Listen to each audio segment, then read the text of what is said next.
And yo, the Sports Back Bros podcast is on. We just got through with week 3 of the NFL season and week 4 of college football. But of course, the NFL is what's ruling the roost these days. Big games will play, more games tonight. Baltimore is hosting the Detroit Lions, a 4.5 point line for the Baltimore Ravens.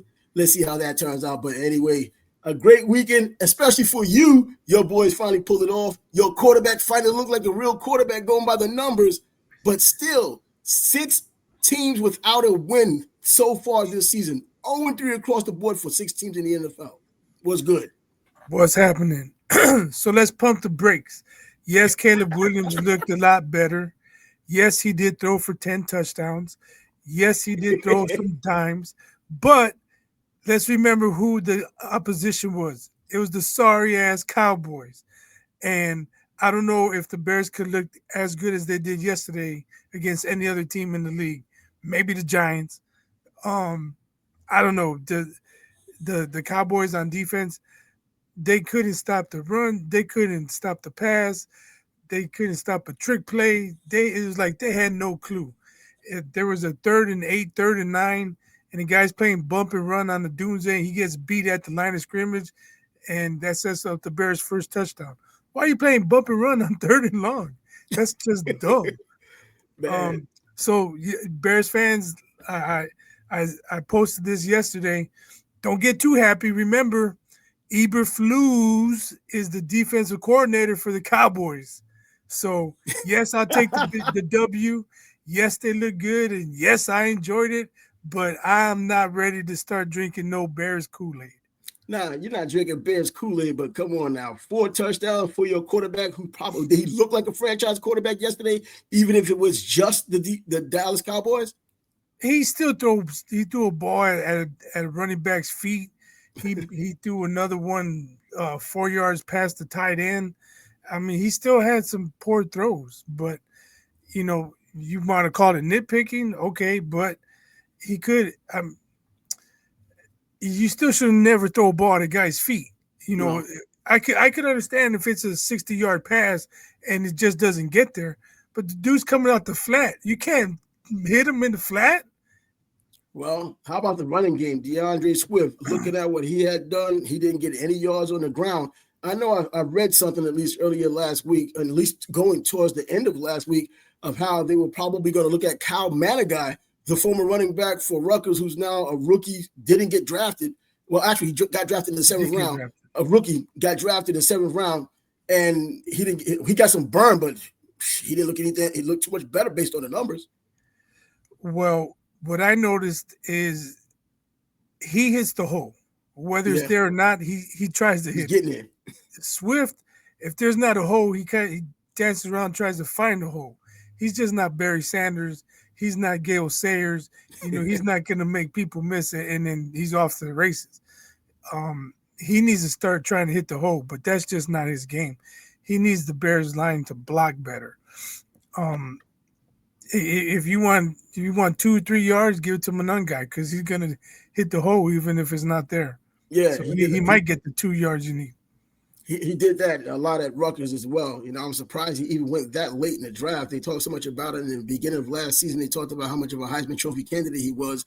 Even the season before, I was talking about him being at least a Heisman Trophy candidate, but coming from Rutgers, it probably died down a bit. Other than Ray Rice, there hadn't been too many great running backs. I mean, you can look at Leonard that came from there. You look at Jawan, what's his name, that came from Jacksonville. Jameson played there as well. But yeah, he's not that kind of guy, but he's going to hit that freaking hole, like you said. So in light of your team getting their first win and looking pretty good, even though you want to nitpick about it, look at the other team that you don't like. Green Bay losing in Cleveland. They were up 10-0. Green Bay was up 10-0. And then Cleveland comes back. I mean, is that really a comeback, or they just ended up creeping back? I'm sorry, it gets a field at the end, and they win a damn game. But we did talk about that defense of Cleveland. It's just that offense we don't give a damn about. Right. So I was going to say you have to give that defense a lot of credit. Yes. You mentioned it. Packers were up 10-0. The offense wasn't doing much. And a lot of times in that situation, the defense gets tired and they give up cheap points and the game gets away. but that defense kept plugging away, kept them in it, kept them close, blocked the field goal at the end, and they gave that sorry ass offense every opportunity to win, and they pulled it out. Yeah, and surprisingly, neither team went over 100 yards. That just shows you the kind of defensive battle it was. But damn, man, Cleveland, if you just get a little bit out of your offense, I'm not going to go back and say the 2000 Baltimore Ravens or even that Tennessee Titans defense that was fantastic as well. But they're playing on a high level right now, and I know there got to be some dissension in that locker room, at least as the season go on. It probably is off for 1 week at least because they won as a team and they finally got it done against a team like Green Bay, who's been looked at as one of the best teams in the league. I thought they were at the top of the power ratings going into this season, not going into this week. Certainly not right now. And so Cleveland still has something remaining if they can get something done offensively. Joe Flacco, knowing the league like he does, you would think that he would know the offense a little better because he's been there before, been there last season. But I don't know. They don't have to have a great offense. Just have something that's sufficient, efficient and sufficient, and the defense looks like it can take care of the rest. Possibly, but they're going to have to score more than 13 points to win games consistently. Baltimore didn't. I don't 2000. Yeah, that's one of the all-time great defenses. Yeah, right. I don't know if we can put Cleveland in that category. No, not right now, man. But here's another thing to consider. That was Green Bay's first road game of the year. Yeah. So, I don't know. Are they a great home team and a so-so road team? Only time will tell. But the returns early on their first road game are not good for the Packers. And that's true. And, Jordan Love is getting a little bit of love, if not a lot of love so far this season, going into the third game, now going into the fourth game. Does the love fest continue? But we'll continue talking about other teams. And he had a bad pick at the end of that game. And what? He had a bad pick at the end of that game. See, I didn't see that part. See, like I was like super duper busy and all that, depressed yesterday kind of thing. Just caught a little bit of a football game with the Jaguars down here, who won a sloppy game. Even though I only saw the first hour, at least I heard the rest of the broadcast from others who talked about how sloppy a game it was, how many passes was dropped, how many opportunities were missed. But you won the game. It looks like C.J. Stroud is taking steps backwards, and even in this win, Trevor Lawrence still not looking like anything special at all. What was the score of that game? 17-13 or something? Let me check. It was kind of low scoring, wasn't it? Yep, it was 17 to 10. 17-10. Yep, 17-10. I don't know. It looks like both teams have issues. I'm not sure what's going on with C.J. Stroud. He came out like gangbusters. Oh, did he? His rookie year, and he seemed to take a little step back last year, and now he's taking even a bigger step back, it seems. But it's still early. We'll see if they get things corrected. But how about the Colts?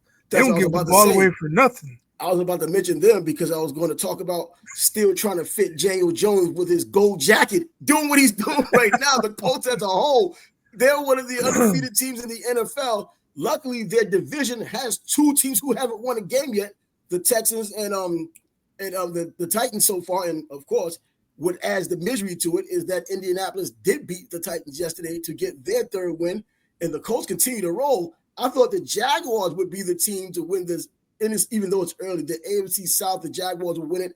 I thought Tennessee would be bringing up the rear, but I didn't think too much with Daniel Jones would be happening with Indianapolis. It looks like this might be the Cinderella team that we had last year with Minnesota, and other teams we had in the past. Give credit where credit's due. Daniel Jones, comeback player of the year. Where did he go to begin with? He's way out in front of the pack for now. Oh, he is. It's only 3 weeks in. Still a lot of football to be played, but they have a good foundation to build on. Yeah. And as you mentioned it, two of the teams in the division don't even have wins. So that's 3-game lead on two teams. And the Jaguars aren't looking very good. So, 2-1 and not looking good. If Indy can play halfway decent, they're going to be in the mix for the most part. And let's not just say it's all about what Daniel Jones is doing, because Jonathan Taylor, he's the running back right now in the NFL that's really putting up the numbers, yards per carry, all of that around the board. So, yeah, he's just as much as Daniel Jones. In fact, even more. I guess they just complement one another, and the team is reaping the rewards with an undefeated record so far, just 3 games in. But going back to that Jaguar game for a second, Trevor Lawrence not looking good at all. In fact, when I was watching that 1 hour of Jaguar football, I was about to throw my hands up and say, he's a bust, not just for this game, the rest of the damn season. He only completed 50% of his passes. He threw the ball 40 times, completed 20. He has 1 pick, no touchdowns. Bro, what a freaking mess. And this isn't just now. He's constantly for the past now 2 seasons has played something like this, because 3 seasons ago, at least they went to the playoffs and went deep into the playoffs. He's been a mess ever since.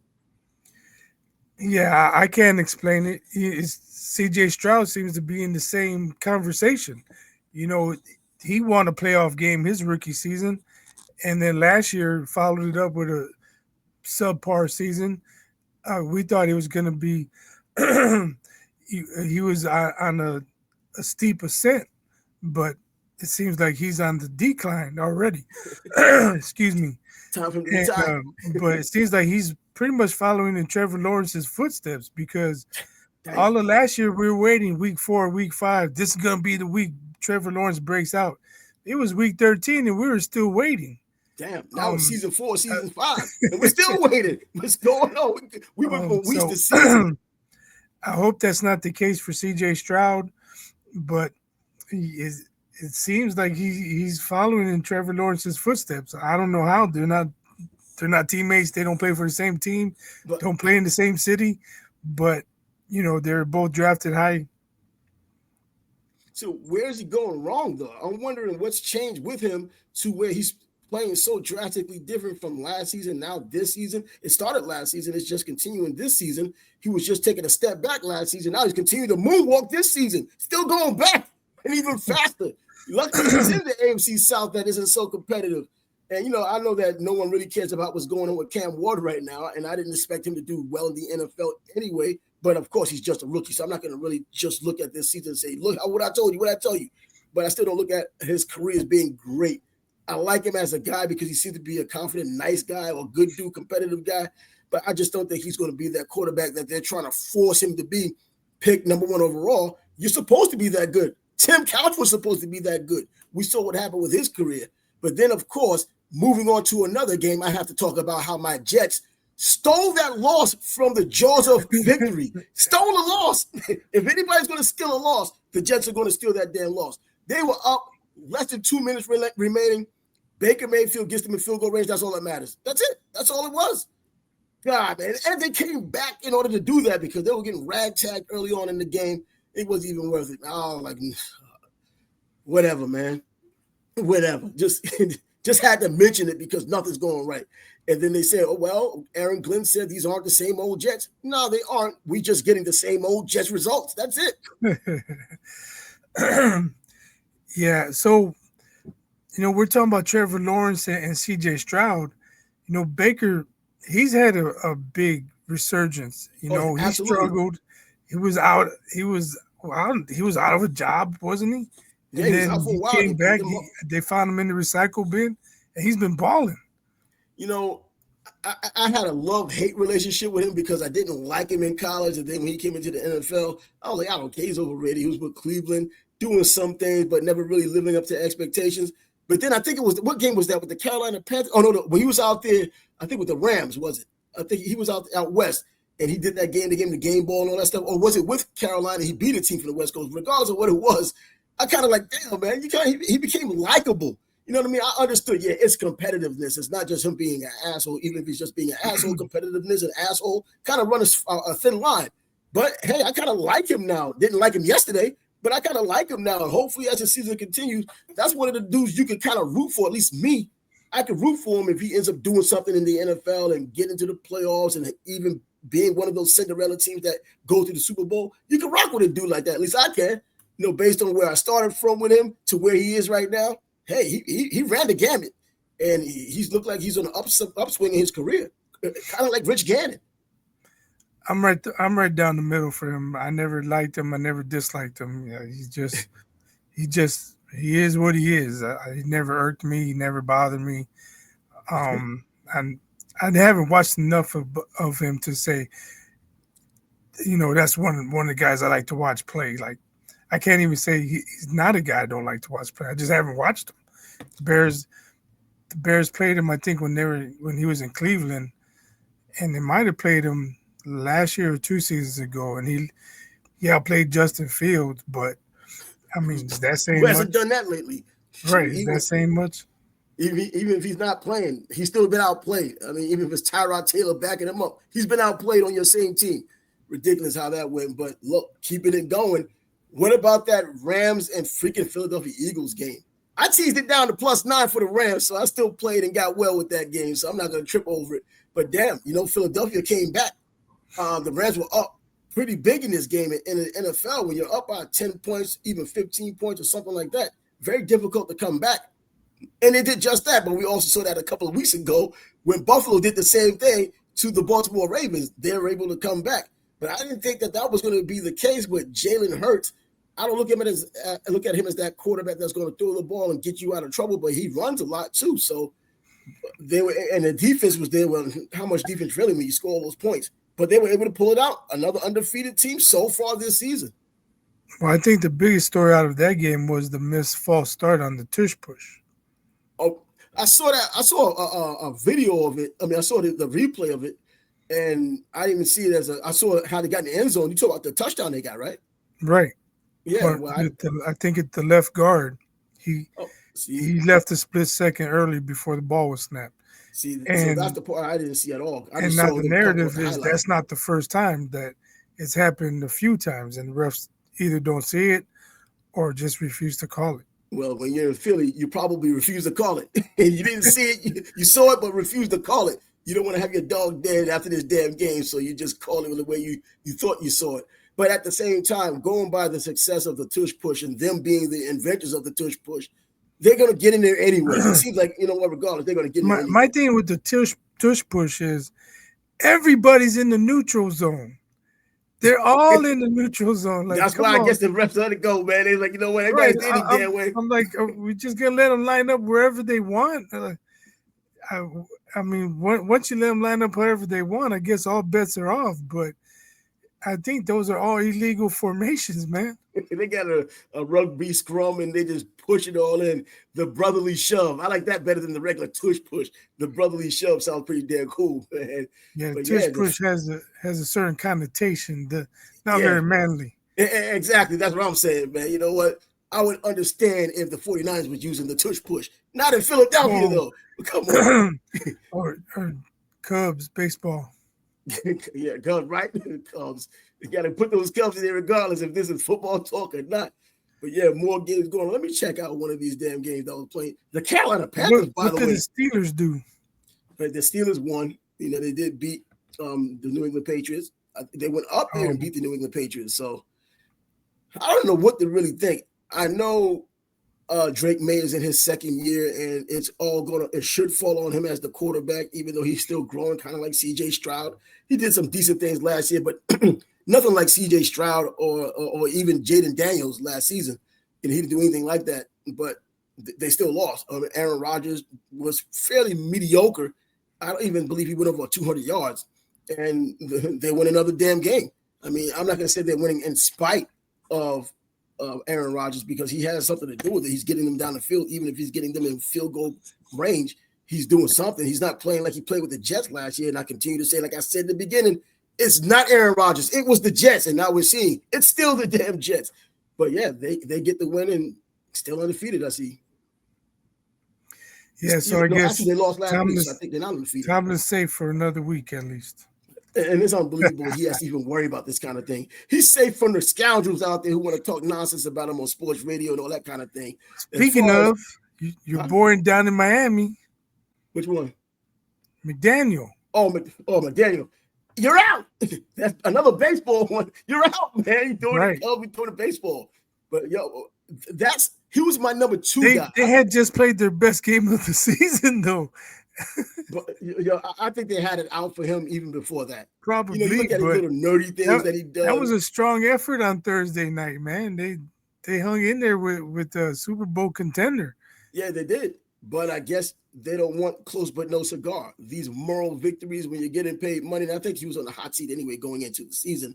0-3 now, though. I think that's just as important.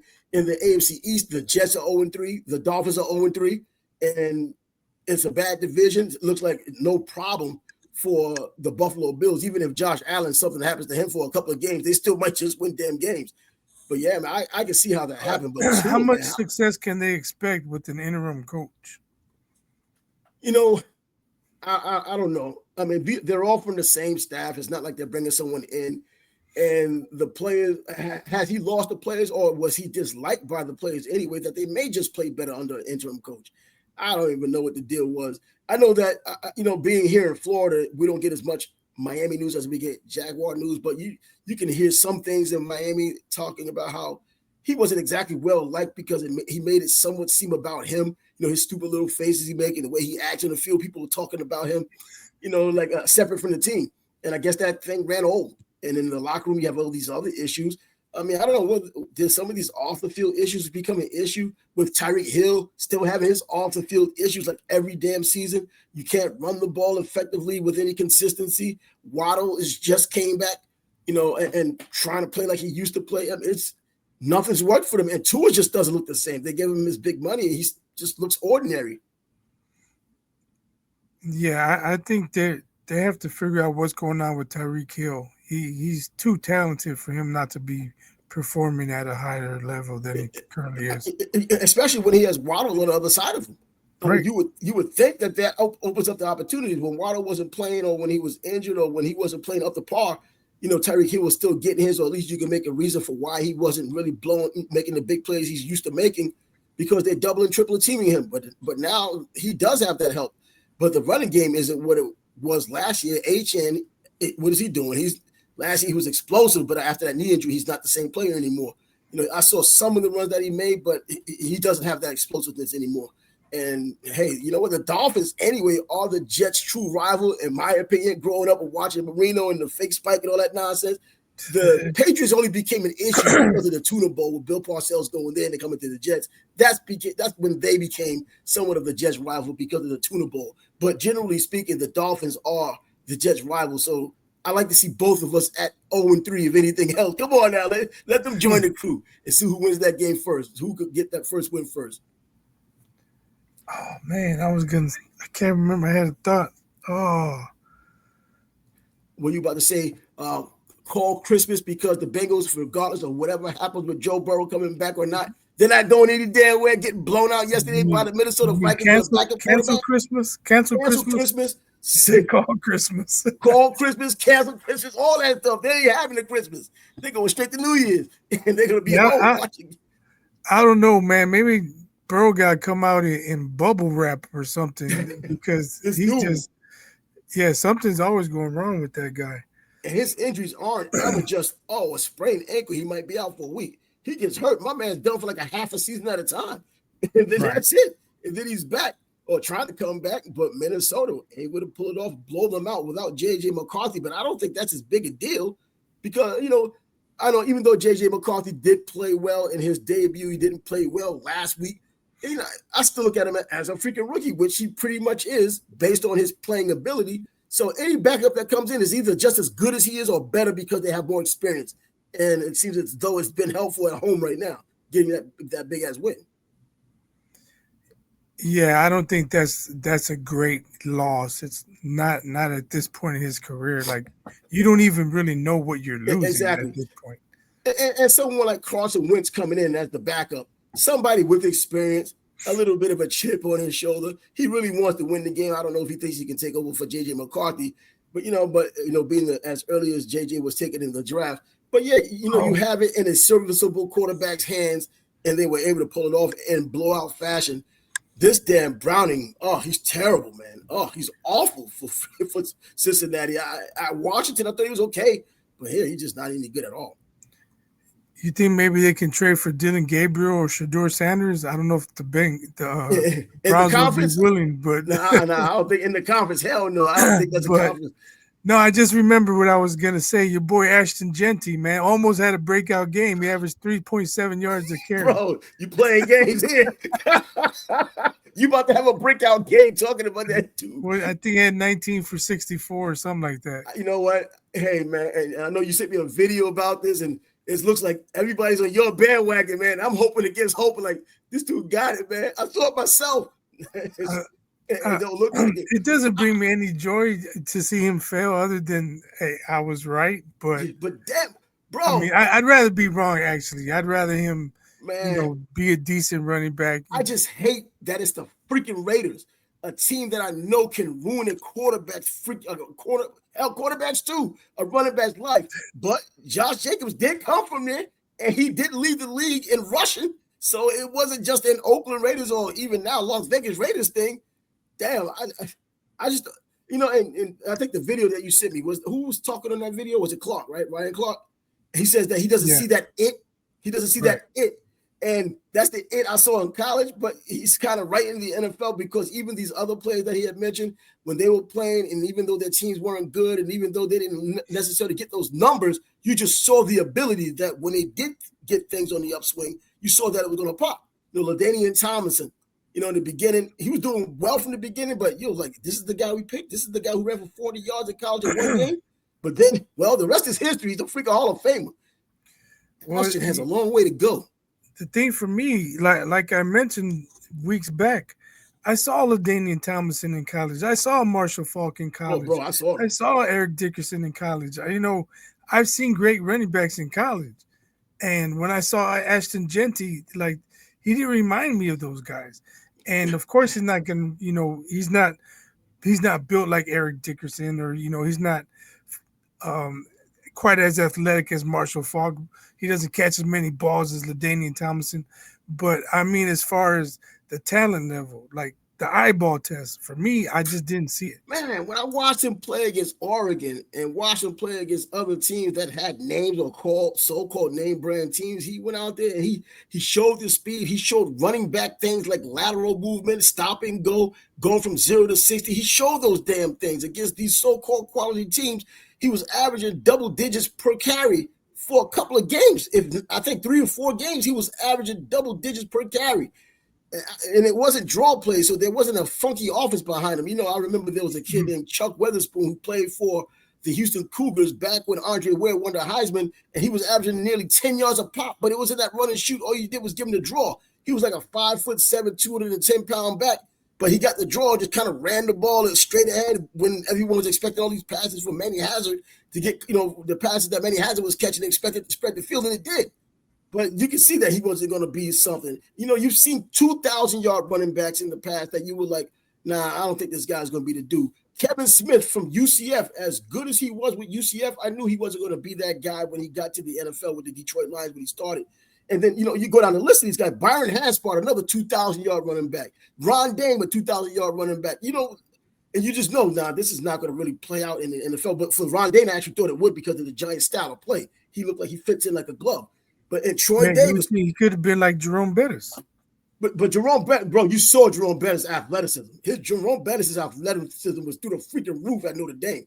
When he did the Florida, that Sugar Bowl, I was like, how could a dude that big and stocky, the dude like Jello out there moving on those dudes, and then he had those freaking feet and speed to get to the end zone against these Florida guys. And I was like, yo, bro, that dude's a pretty damn good back, because even before that, I was poo-pooing him more because of the bias against Notre Dame than him actually being good or bad. But hey, he proved it. Hell, he's in the Hall of Fame now. So that went to the NFL with the Rams for a little while, then with Pittsburgh to close it out. Hey, he showed. But Troy Davis, back-to-back 2,000-yard seasons, the dude can even play the NFL with the Canada. So you can kind of see these players. And I thought I saw Ashton Genty. So I didn't mention, a bunch of guys. Adrian Peterson. Oh, you saw that from jump. See that dude touch the ball. That's what I'm saying. I mean, he was balling as a freshman at Oklahoma. That's what I'm saying. That dude had like 1,800 yards as a freshman, 1,900 yards as a freshman. He was killing. Right. You guys at Florida, Frank Gore and McGahee. Frank Gore, yeah, shit. Frank Gore was averaging almost 10 yards a carry, and you had Will McGahee coming in and doing it. You had Clinton Portis when he was doing that, even though he fumbled against East Carolina that year. And I let him know about it. I went to that damn Canes locker room like years later when I went down to the Canes game and went down to the Canes in the offseason. He was in the locker room. I had to bring it up, bro. I was like, yo, bro, what happened against East Carolina, man? Come on. Hell, it happens regardless. But yeah, man, I think running back is the easiest position to look at with the eyeball test and say, you know what, it can't transition to the NFL.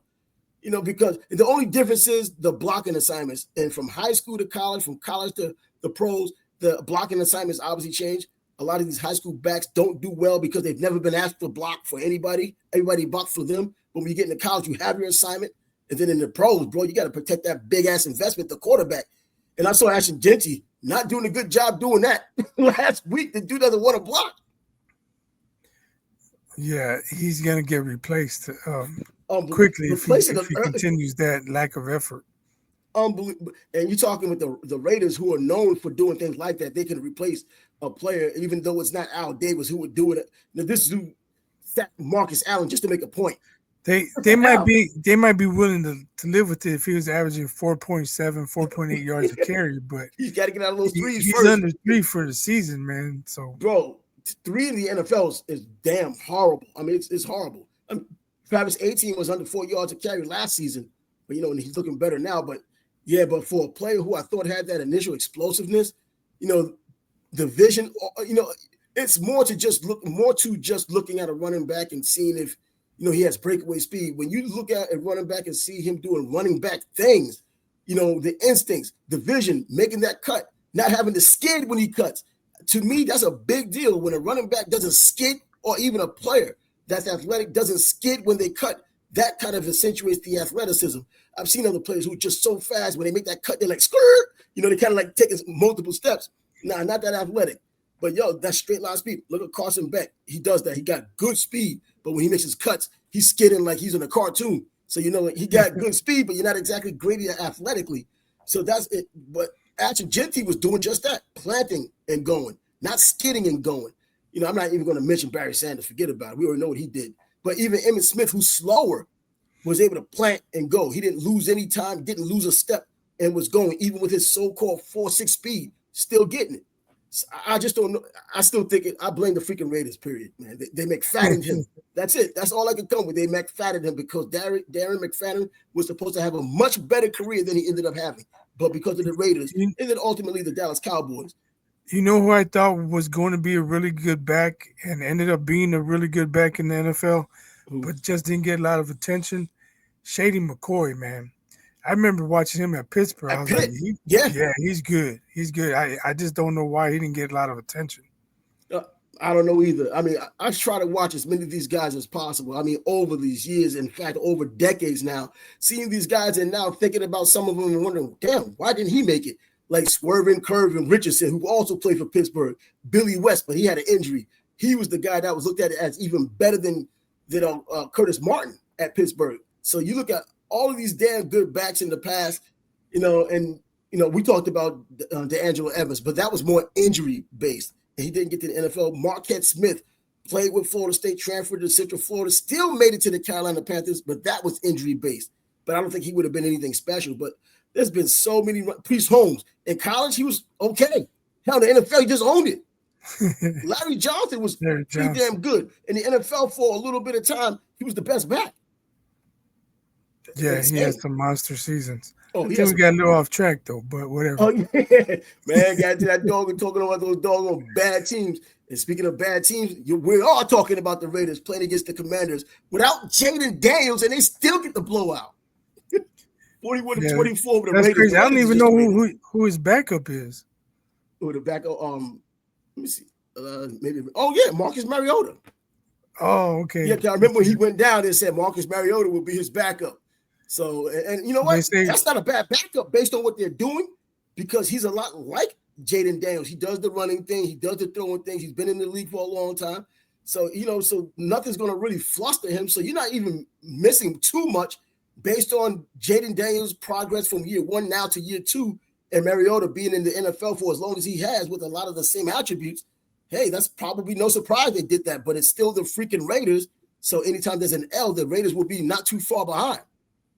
Did they say what's wrong with Jaden Daniels? No, I haven't. You know what? I think the knee. Oh, it was the knee issue. I know they mentioned it last week, but it was like he might play. But you know how they do that in the early going, and as this week goes on, things start looking bad, because I think it's a universal thing among coaches. I don't know if it's official. If you don't practice on Friday, you can't play in the game. You know what I'm saying? That's what anybody. You don't practice on Friday, man. You're not playing in the game. Well, there's only one guy I saw that played in the game when the coach thought when he didn't practice on Friday, and that was Lawrence Taylor. And then when they let him play on Sunday, he's went freaking crazy.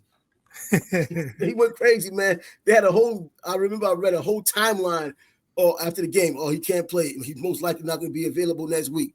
On Monday, Lawrence doesn't come to practice. Tuesday, Lawrence doesn't come to practice. Wednesday, Parcells says he likely won't be playing. Thursday, Lawrence Taylor was seen in practice. Friday, he didn't come to practice. Sunday, dominated the damn game. That's just what it is. So that you rarely see that kind of thing, but I think it's like an unwritten thing that on Friday, if you don't practice, you don't play. And I know Tom Coughlin was big on that down here. He's an old school curmudgeon. Back in the day, McMahon, Jim McMahon was always hurt. Yeah. And he didn't practice on Tuesday. He didn't practice on Wednesday, and they were playing the Vikings Thursday night. And I think the Vikings were up 14-3. It might have even been 17-3 or 17-7. And it looked like the Bears were going to lose. And McMahon's driving Dick crazy. And you want me to go in there? I can go in there. I'll win this game for you. I'll go in there. He's like, no, you didn't practice. Good, get away from me. Get away from me. After 15, 20 minutes of McMahon just bugging the shit out of him, he's like, all right, man, so you get away from me. Go out there. First play, it was a screenplay, but he got stepped on backing out. He stumbles. Peyton picks up the blitz. He looks up. Willie Goats running alone downfield, so he fired it. First play, touchdown. Hey, Bears are back in it. Bears ended up winning that game, but he wasn't supposed to play because he didn't practice all week. Well, Not it was all week. There was a Thursday night game, but like I said, he didn't practice Tuesday or Wednesday. But he's one of those dogs, though. Jim McMahon always had that freaking dog attitude. He was completely different. I remember the commercials about outrageousness. He was, I guess on the outside, people didn't like him because that kind of behavior back then wasn't really acceptable. The way he was acting. No, now everybody's a freaking degenerate, so everybody thinks it's normal.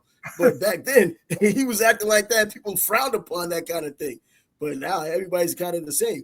Jim McMahon, man, didn't the injuries really start after he got targeted by Green Bay when he got slammed into the turf? No, he had missed some games. There was one game in '84 against the Raiders. There's a video on YouTube that I think the title is the most violent game in NFL history. The Bears had like 8 sacks. The Raiders had like 6 sacks.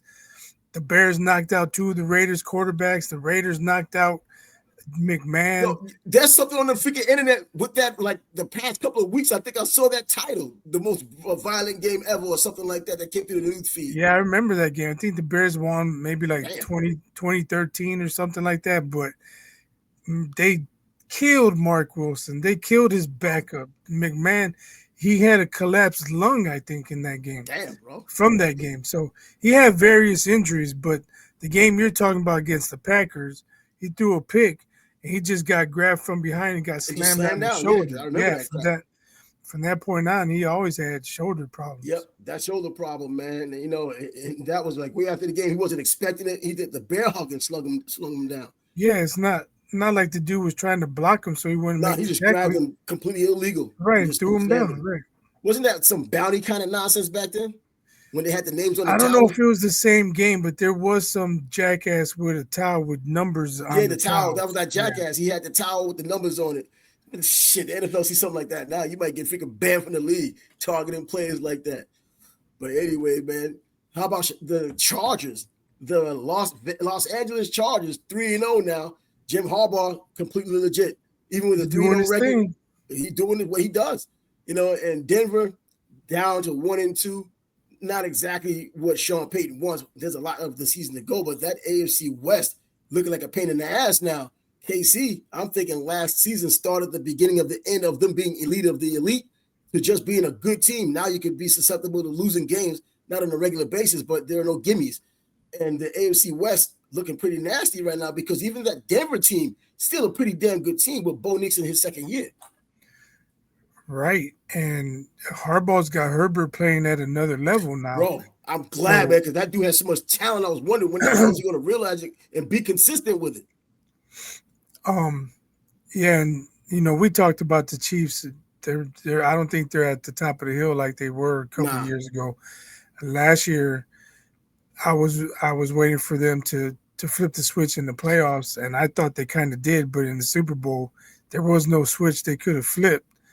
And now it's like the jig is up. Like, okay, the league's coming for them. And how about another freaking game with Seattle? Seattle of all teams. You know, Darnold is the coach of the quarterback over there, and they're getting blowouts. They score 44 points against New Orleans. New Orleans is a dumpster fire. They have Spencer Rattler as the starter. Who else were they going to put at the starter? Derek Carr had to leave. Derek Carr, I was going to say David Carr, getting confused with his brother, but Derek Carr had to leave right before the season pretty much started. They had to come up with somebody right away. They came up with Spencer Rattler. I remember watching him through his entire college journey, going to Oklahoma, then going to South Carolina. In fact, I watched him when they lost that game to the Gators when we went up to South Carolina to watch him play. And I never thought a whole lot of him, but he's actually okay.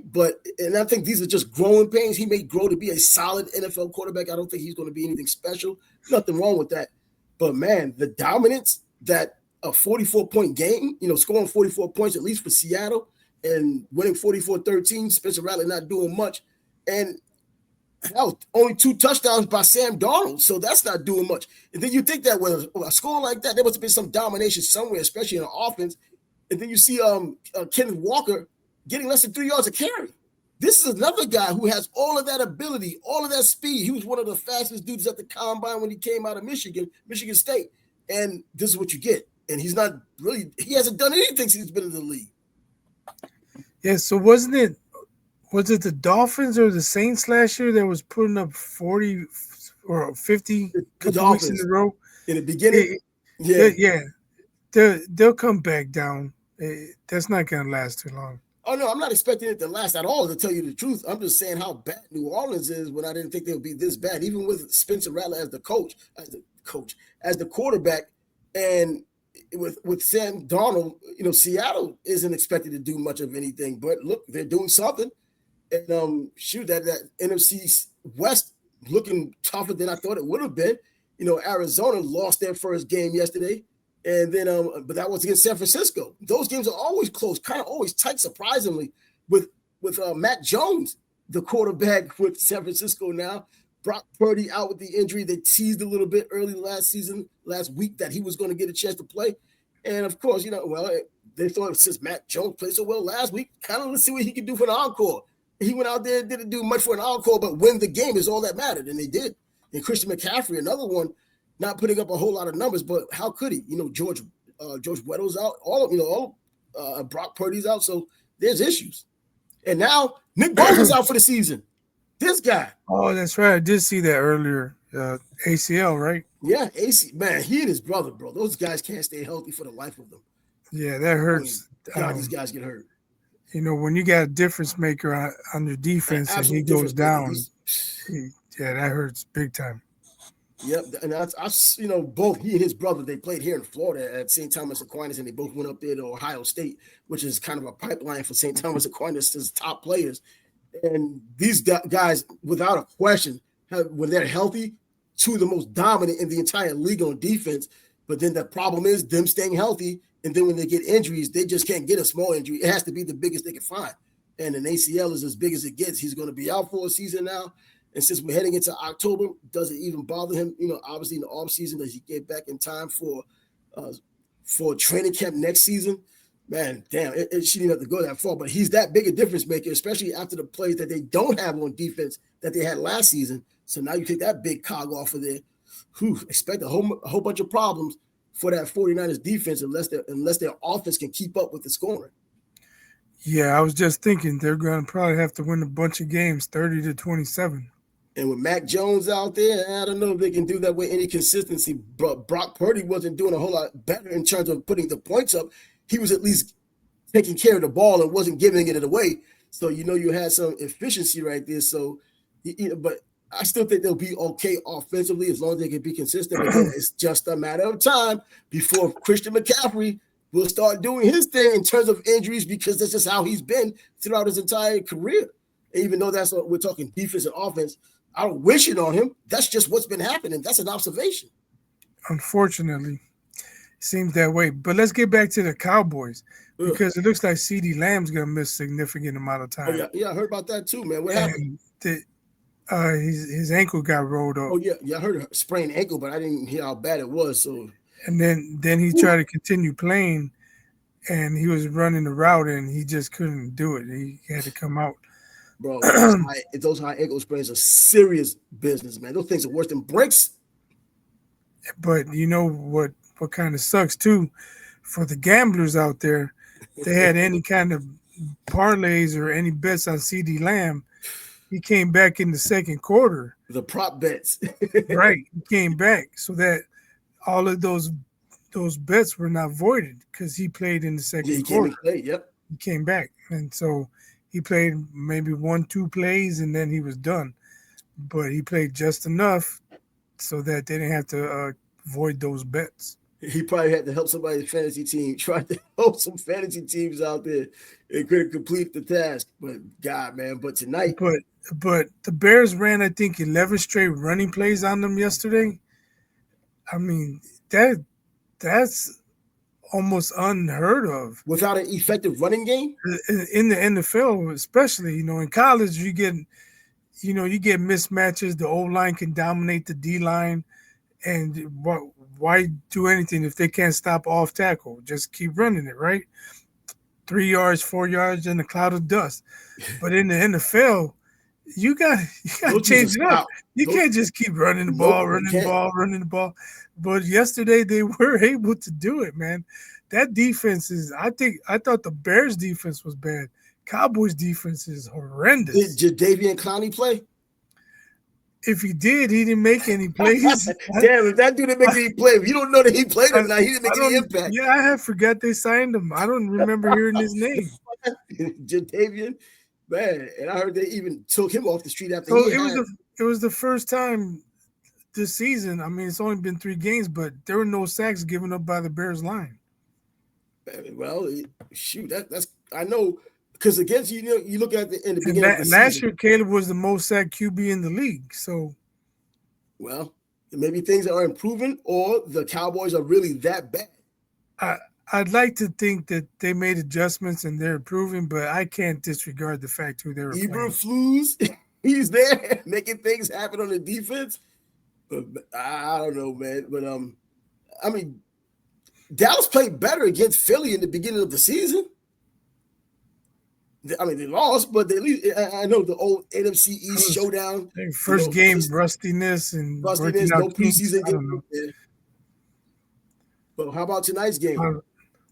We have Baltimore and Detroit. 4.5. We'll find out if the Lions were able to right the ship against the Bears, or if they're more like the team that lost to the Packers convincingly. I'm going to take the Baltimore Ravens 4.5. I'm going to take that game, man. I did pretty good in these parlays this past Saturday with college football. I was hitting 3-team parlays, and I was like, yes, looks pretty damn nice.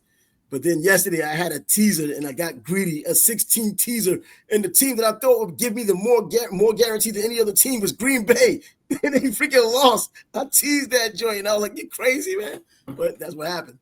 But yeah, man, because they was expected to get it. I think they was favored by like 7.5, something like that, or whatever. But either way, they freaking bet the under. You know what? I thought the same thing. In the beginning when I saw it, I was like, nah. But I was like, man, this is a guarantee. I know about the defense. But come on, man. Jordan Love seems like he's feeling himself right now. Green Bay, I think, is the best team so far right now. But they did go on the road, and road games do matter in the NFL, if nowhere else. And that Cleveland defense needs to be taken serious. If they can just find anything on offense, these guys are going to make some things interesting moving forward. Anything on offense. But as far as Baltimore tonight, Saquon Barkley, we talked about running back. Saquon Barkley didn't do much yesterday either. He hasn't done much this season so far. This is the third game. Obviously not getting that 2,000 yards this season like he did last season. And we're looking at right now, Derrick Henry. At least he's had a good game. He didn't play well last week. So is that ups and downs? So today is going to be an up day going against Detroit, possibly. We'll see. I don't know. I didn't see any of the game last week, so I can't comment on what the issue was. But yeah, I'm with you. I'm taking the Ravens tonight also. I'm just gonna. I just think the Lions lost too much, and I can't make too much out of that Bears victory last week. Just like I'm saying for the Bears, you beat the Cowboys, big deal. They're pretty much. I don't want to say decimated, but they traded Micah Parsons, and now who do they have? They have not one Jadeveon difference maker. Clowney. They don't have not one difference maker on that defense, Not at all, and man. When and you're neither going to do the Bears. Without Jalen Johnson, they don't have a difference maker on that team, and Sweat is on supposed that to be the defense. guy on defense there, Supposed to getting the be. sacks and making things happen, and he So hadn't done it with that's any what I'm saying. consistency. Yeah, the Lions look good. They hung 50 on the Bears, but and the Bears. I said this before week one, or no, after week one. If a guy making his pro debut can drop 21 points in the fourth quarter Yep. on your defense, what's going to happen when the real quarterback faces him? And the Lions put up 50. Yeah, that's And true. then yesterday, I thought Dak was going to drop 30 on him, but I thought Dak would too. I did. I really did, because that was Lamb another team I left the picked. game early. So now you're down your biggest weapon. So that made it that much more difficult for them. Well, shoot, I don't know what the deal is, man. But Detroit tonight, I think they're going to lose to Baltimore. Baltimore can put points up if nothing else at all. Detroit showed they can put points up, but against whatever team, if it's against good defense. And for some reason, I think about Baltimore, and I still think about the old school defenses they had with Goose and Ed Reed and Ray Lewis and all that kind of stuff, Terrell man. Suggs. Even when those guys are gone, this defense was still pretty good, and they still had somewhat of a signature defense. And all these years later, now you kind of change the complexion of the team because you have Lamar Jackson running the ball as a quarterback, and he's effective throwing the ball. So it's not like he's just a running quarterback, a running back throwing passes. This dude's a legitimate quarterback doing the thing, and he's just not doing it in the postseason. And now you have Derrick Henry to offset a lot of that as well. And now you got to worry about both of them. And so we'll get a chance to see that tonight. I'm dating this, but yeah, we'll get a chance to see that tonight. I'm definitely going with Baltimore. That 4.5. I think they can win by 7 or 10 points anyways. And Detroit being on the road does matter. Yeah, I think the Ravens is a good bet. I don't know if you noticed. I just got a notification on my phone and I got agitated because my phone. I got a notification saying Andrea Carter is now following you. I'm like, yeah, right. Let me see. And it was an account that has 3 followers, no posts. I was like, yeah, this is a phony account. Yeah, I I know, don't know right? why people create phony accounts, man. What's Oh, wrong? man, 40 is a given. Get a Nobody's even life, following it. man. Yeah, they need to go crazy with that nonsense. Do you want to talk a little bit of college football with a little bit of time that's left? Man, this has been a pretty good college football week, though, even though Alabama and Georgia getting together this coming week in football. But this past weekend, pretty good, but this thing just kind of throws me off a little bit. And what I'm talking about is Miami jumped over Penn State and LSU and jumped into the number 2 spot. I'm glad all about that, but it has to make sense. You beat a 1-2 Gator team at home in which Carson Beck was an absolute dumpster fire, and you look at that as impressive. To beat that Gator team in which Billy Napier in this bye week still may get fired. It didn't make any damn sense, but I'm glad with the win, but I don't like the way it happened. The score is certainly not indicative of how close that game was and how those Gators did play. I think they did play for Billy Napier. I was wondering going into the game, were they just going to lay down like dogs and let him get fired? These dudes fought their asses off in that game. In Miami and Florida, they recruit the same kind of players, so it's not like one team is immensely better than the other. I think the difference is Miami does better with the transfer portal and NIL. They have the money that Florida doesn't have in terms of their boosters and their collectives. Miami has a billionaire on their sides and Florida doesn't. They have a bunch of millionaires, but we're talking billions like AB. So that's what it is.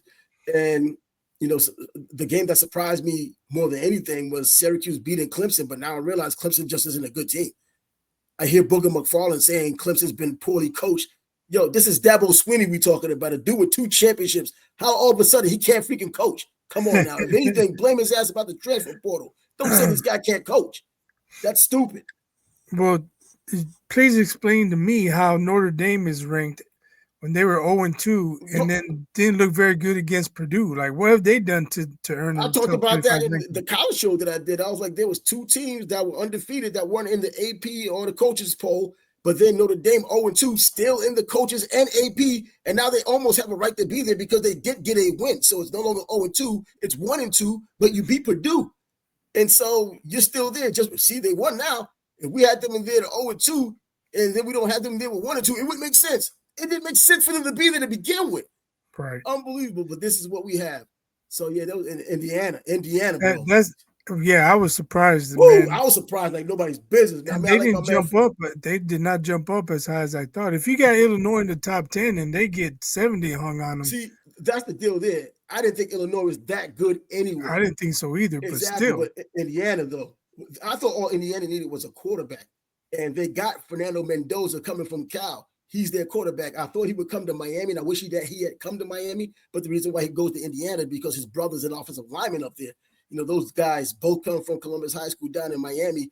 Mario Cristobal's alma mater, you would expect them to kind of go to Miami, you would think. But anyways, that Indiana team was impressive. They're serious, and I think the most impressive, the most serious team this past weekend was Texas Tech. Going to Utah, altitude and all, the best offensive line that Utah has had under Madison, and they whooped their asses. I mean, just straight up whooped their asses. Came in, left, and now, you know, I'm still a little pissed that they didn't cover the 48.5. I shouldn't have been betting on 48.5 either when they played Kent State. But hell, I got that revenge this weekend, though. Florida State took care of that business. Florida State has no problem dropping 60 and change or 70 on the team. They did 77 against East Texas A&M.